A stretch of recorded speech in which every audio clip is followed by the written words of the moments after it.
Hello students, एक बहुत ही important topic पे हम डिस्कस करने जा रहे हैं। टॉपिक है इनवर्स ऑफ मैट्रिक्स। इस पे आपके क्वेश्चंस बनते हैं कॉम्पिटिटिव एग्जाम में भी और बोर्ड एग्जामिनेशन में।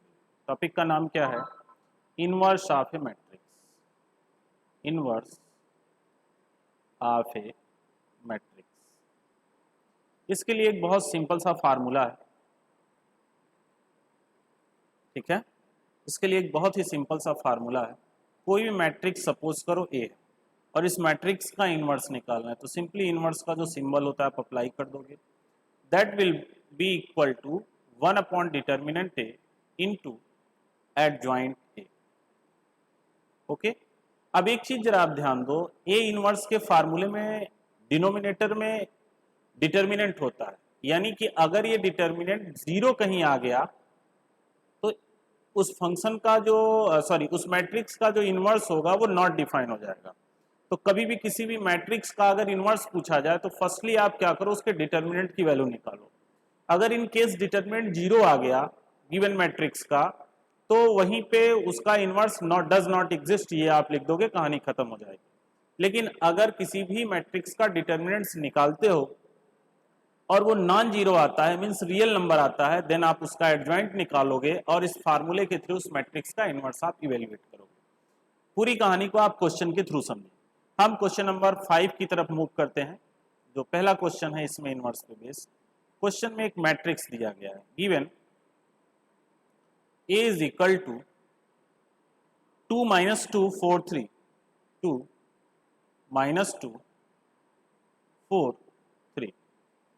ओके, अब हमें इस मैट्रिक्स के लिए इनवर्स पूछा जा रहा है और क्वेश्चन में पूछा क्या जा रहा है, A inverse is equal to this. अब सबसे पहले इस मैट्रिक्स का डिटर्मिनेंट्स निकालो। तो 2 into 3 minus 4 into minus 2, determinant का जो सिंपल कॉन्सेप्ट है। 2 3 जा 6 और ये माइनस माइनस प्लस 8, यानी determinant A is equal to हो गया 14। That is a real number. It means inverse of given matrix must be exist. निश्चित रूप से जो मैट्रिक्स दिया गया है उसका इनवर्स एग्जिस्ट करेगा। अब इनवर्स निकालने के लिए क्या निकालना होगा? एडजॉइंट। एडजॉइंट के लिए आप क्या निकालोगे? C11। C11 होगा minus 1 to the power 1 plus 1, और इसके रेस्पेक्ट में रो कॉलम को आप एलिमिनेट करोगे तो आपका 3 हो जाएगा, तो ये हो गया 3। C12 होगा minus 1 to the power 1 plus 2, तो 12 के लिए आप इधर से लीव करोगे तो ये हो जाएगा 4, तो that will be equal to minus 4, sorry into 4 होगा, तो मल्टीप्लाई करके रिजल्ट आएगा -4।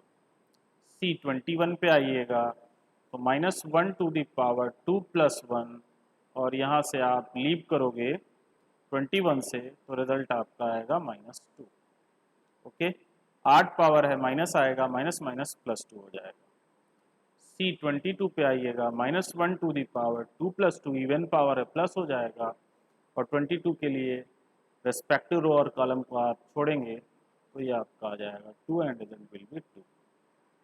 ठीक है, अब इस मैट्रिक्स का एडजॉइंट क्या हो जाएगा? Adjoint A is equal to C11 C12 C21 C22, और इसका आप ट्रांसपोज कवर कर लेंगे। ठीक है, तो ये क्या हो जाएगा? 3 -4 2 2, इसका ट्रांसपोज करेंगे। ओके,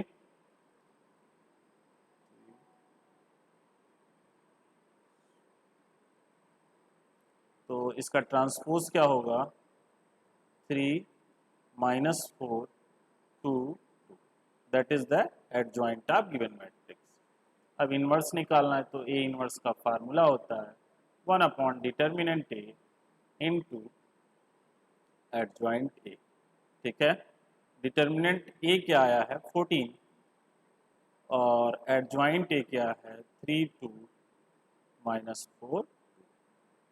ओके, आप चाहें तो 14 से मल्टीप्लाई कर लें और आंसर को सिंप्लीफाई कर लें, तो 3/14, 2/14 करेंगे तो 1/7, और ये हो जाएगा 2 दूना 4, 2 सत्ते 14, 7/-2, -7/2 आप लिखें ज़्यादा बेहतर होगा, और ये हो जाएगा 1/7। ओके, तो 3/14 1/7 -2/7, ये सॉरी ये 2 यहाँ होगा और 7 डिनोमिनेटर में होगा, -2/7 एंड 1/7। तो ये हो गया determinant of sorry inverse of matrix A, ये आपका आंसर। तो सिंपली आप क्वेश्चंस में क्या कर रहे हो, जरा ध्यान दीजिए क्वेश्चंस पे। सिंपली आप क्वेश्चंस में गिवन मैट्रिक्स के लिए सबसे पहला काम आप डिटर्मिनेंट को इवेल्युएट करेंगे। ओके, डिटर्मिनेंट को इवेल्युएट करने के बाद उसके सभी एलिमेंट्स के लिए कोफैक्टर इवेल्युएट करेंगे। बाय दिस आप एडजॉइंट निकाल लेंगे। फिर जो सिंपली फार्मूला है A inverse is equal to 1 determinant A into adjoint A, उसमें पुट करेंगे।